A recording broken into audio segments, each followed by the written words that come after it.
Okay, ఇవాల్టి వీడియోలో మనం ఏపీ డీసెట్కి సంబంధించి పూర్తి సమాచారాన్ని అయితే తెలుసుకుందాం. అంటే మొదటి నుంచి చివరి వరకు మనం చేసేటువంటి ప్రాసెస్ ఏంటి, ఎలా ఉంటుంది, ఏంటి అనేది మరొకసారి మనం రీక్యాప్ అయితే చేసుకుందాం.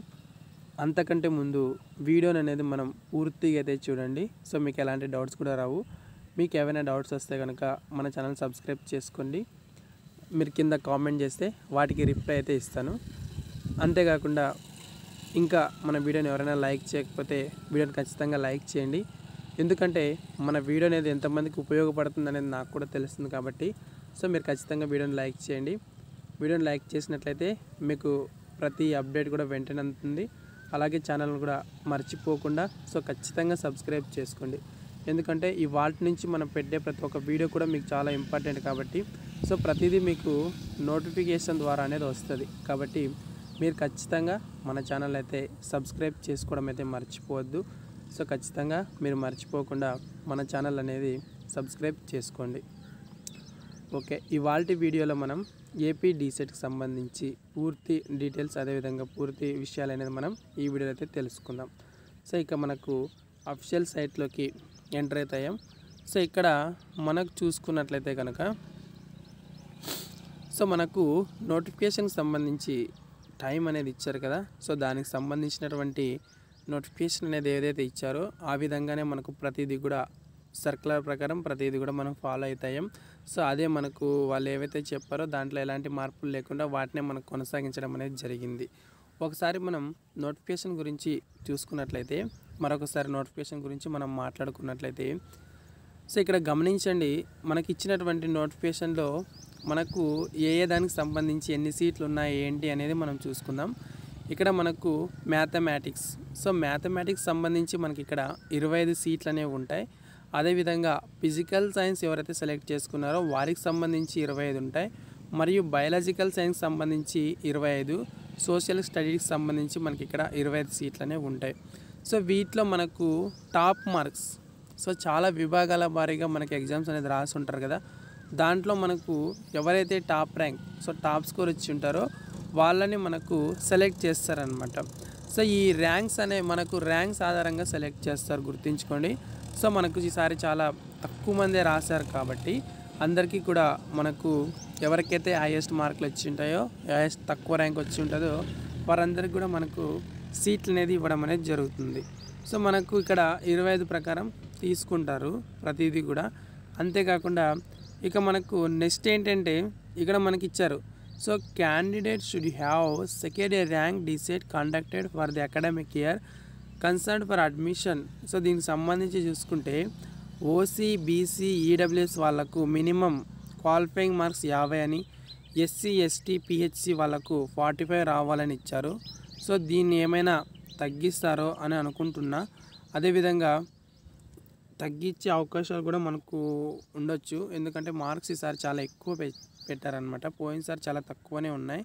ఇక దాని తర్వాత మనకు నెక్స్ట్ ఏంటంటే ఇక దీనికి సంబంధించి నోటిఫికేషను, పేమెంటు, ఈ అప్లికేషన్ ఆన్లైను, తర్వాత దీనికి సంబంధించినవన్నీ కూడా అయిపోయాయి. సో మనం 22న నోటిఫికేషన్ రావడం జరిగింది. 23 నుంచి 8 వరకు అప్లికేషన్ పెట్టుకున్నాం. మీకు ఆన్లైన్ సబ్మిషన్ 24 నుంచి 9 వరకు. సో ఈ ప్రాసెస్ కూడా మనం కంప్లీట్ చేసుకున్నాం. అదేవిధంగా 8వ తేదీ ఫీజు ఇవన్నీ కూడా మనం కంప్లీట్ చేసుకున్నాం. ఇక్కడ మనకు ఇష్యూ హాల్ టికెట్స్ కూడా మనకు 21 హాల్ టికెట్ ప్రొవైడ్ చేశారు, 24 ఎగ్జామ్ కండక్ట్ చేశారు. ఇక రిజల్ట్ అనేది మనకు రెస్పాన్స్ షీట్ అనేది డౌన్లోడ్ చేశారు, అంటే మనకు రెస్పాన్స్ షీట్ అనేది విడుదల చేయడం జరిగింది. ఇక మనకు మిగిలినది ఏంటంటే ర్యాంక్ కార్డ్స్ అనమాట. సో ర్యాంక్ కార్డ్ ఎప్పుడు ఇస్తారన్నారంటే మనకి ఇక్కడ 30న ఇస్తామన్నారు. So date of announcement result and ranks వచ్చేసి మనకు 30వ తేదీన వస్తాయి. సో మన ర్యాంక్ కార్డులు అనేవి ఎప్పుడు రిలీజ్ అవుతాయి అంటే 30వ తేదీన మనకు ర్యాంక్ కార్డ్స్ అనేది రిలీజ్ చేస్తారు. ఇక దాని తర్వాత మనకు కాలేజెస్ అన్నమాట.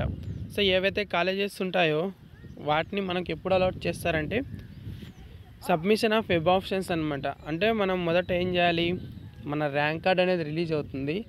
మనకు వచ్చినటువంటి ఏదైతే ర్యాంక్ ఉంటుందో ఆ ర్యాంక్స్ ఆధారంగా మనం ఏం చేయాలి అంటే ఇచ్చినటువంటి మనకు ర్యాంక్స్ ఆధారంగా మనకు ఒక వెబ్ ఆప్షన్స్ పెట్టుకోవడానికి ఆప్షన్ అనేది ఎనేబుల్ అవుతుంది.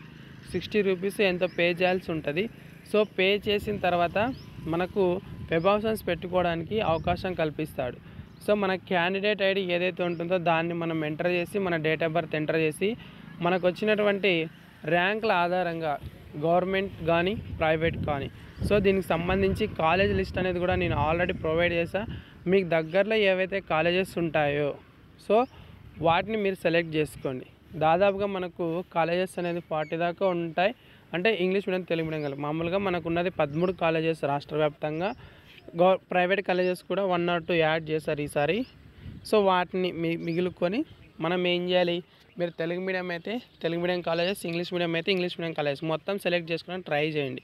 సో నాకు ఖచ్చితంగా ఒకే కాలేజీలో సీట్ కావాలి, నాకు ర్యాంక్ చాలా తక్కువ ఉంది, ఎక్కువ ఉంది, నేను ఒకటే సెలెక్ట్ చేసుకుంటా అంటే కాదు, కానీ మొత్తం అన్నిటినీ సెలెక్ట్ చేసుకోవడానికి ట్రై చేయండి.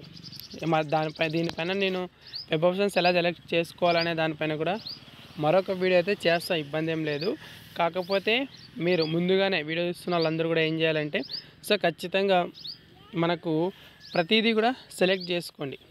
వెబ్ ఆప్షన్స్ పెట్టుకున్న తర్వాత మనకు ఒకసారి మాత్రమే అవకాశం ఉంటుంది కాబట్టి ఒకసారి పేమెంట్ అనేది చేసిన తర్వాత ఇందులో మనకి ఎలాంటి ఎడిట్ ఆప్షన్లు కూడా ఇవ్వరు. కాబట్టి ఖచ్చితంగా వెబ్ ఆప్షన్స్ అనేది సెలెక్ట్ చేసుకునేటప్పుడు మొత్తం అన్ని కాలేజెస్ కూడా మీరు సెలెక్ట్ అనేది చేసుకోండి. సో ఇక్కడ మీరు సెలెక్ట్ చేసుకున్న తర్వాత మనకేంటంటే, సో 12 నుంచి 15 వరకు వెబ్ ఆప్షన్స్ సెలెక్ట్ చేసుకుంటారు. 10వ తేదీన మనకు మెరిట్ లిస్ట్ వదులుతారు, ఎవరికి ఎక్కడ సీట్ వచ్చింది. మెరిట్ లిస్ట్ అంటే మీరు పెట్టుకున్న ర్యాంక్స్ ఆధారంగా మీకు సీట్ అనేది ఏ కాలేజ్కి అలాట్ అయింది అనేది ఇక్కడ తెలుస్తుంది. దాని తర్వాత మనకి ఇక్కడ వెరిఫికేషన్ ఉంటుంది. ఓకేనా, వెరిఫికేషన్ ఎప్పుడు 12 నుంచి 15 వరకు. సో మీ యొక్క సర్టిఫికేట్స్ అన్నీ కూడా ఒరిజినలా కాదా, ఏమైనా ఇందులో ఫ్రాడ్ ఉందా ఏంటి, సో ప్రతిదీ సెలెక్ట్ చేస్తారు. కాబట్టి ఈ వెరిఫికేషన్ రోజు నాటికి మీ యొక్క సర్టిఫికేట్ ఏవైతే ఉంటాయో, సో మీ దగ్గర సర్టిఫికేట్స్ ఉంటాయి కదా, అవన్నీ కూడా మీరు ఒరిజినల్స్ అనేది సబ్మిట్ చేయాలి ఖచ్చితంగా. కాబట్టి మీరు ఏం చేస్తారంటే ఈ యొక్క ఒరిజినల్ సర్టిఫికేట్స్ అన్నీ కూడా సిద్ధమైతే చేసుకోండి. మనకు వెరిఫికేషన్కు ఖచ్చితంగా ఒరిజినల్ సర్టిఫికేట్స్ ఉండాలి. ఏ ఒక్క డాక్యుమెంట్ లేకపోయినా సీట్ రిజెక్ట్ చేస్తారు. కాబట్టి మీరు ఖచ్చితంగా మీ యొక్క అన్ని ఒరిజినల్స్ను మీరు సిద్ధంగా అయితే ఉంచుకోండి. సో ఒరిజినల్స్ అన్నీ కూడా మీరు సబ్మిట్ చేయాల్సి ఉంటుంది. ఏవైతే మన దగ్గర మీరు చదువుకునేటప్పుడు టీసీ ఇవి ఏం కావాలనేది కూడా ఒక వీడియో చేస్తాను. అంతేకాకుండా ఆల్రెడీ వీడియో కూడా ఉంది, ఒకసారి చూసి వాటిని కూడా సిద్ధం చేసుకోండి. ఇక మనకు కాలేజ్ ఎప్పుడు ఓపెన్ అవుతుందంటే 20వ తేదీ 6వ నెలలో కాలేజ్ ఓపెన్ అవుతుంది, మొదటి రోజు. సో మీరు 20వ తేదీకంతా ఖచ్చితంగా ఈ సర్టిఫికేట్లు అన్నీ మీరు సబ్మిట్ చేసిన తర్వాత మీరు కాలేజీకి అయితే వెళ్ళాలి. ఇక మనకు ర్యాంక్స్ ఎక్కువ వచ్చిన వాళ్ళ పరిస్థితి, మార్క్స్ తక్కువ వచ్చిన వాళ్ళ పరిస్థితి ఏంటంటే వాళ్ళందరికీ కూడా సెకండ్ కౌన్సిలింగ్ ఉంటుంది.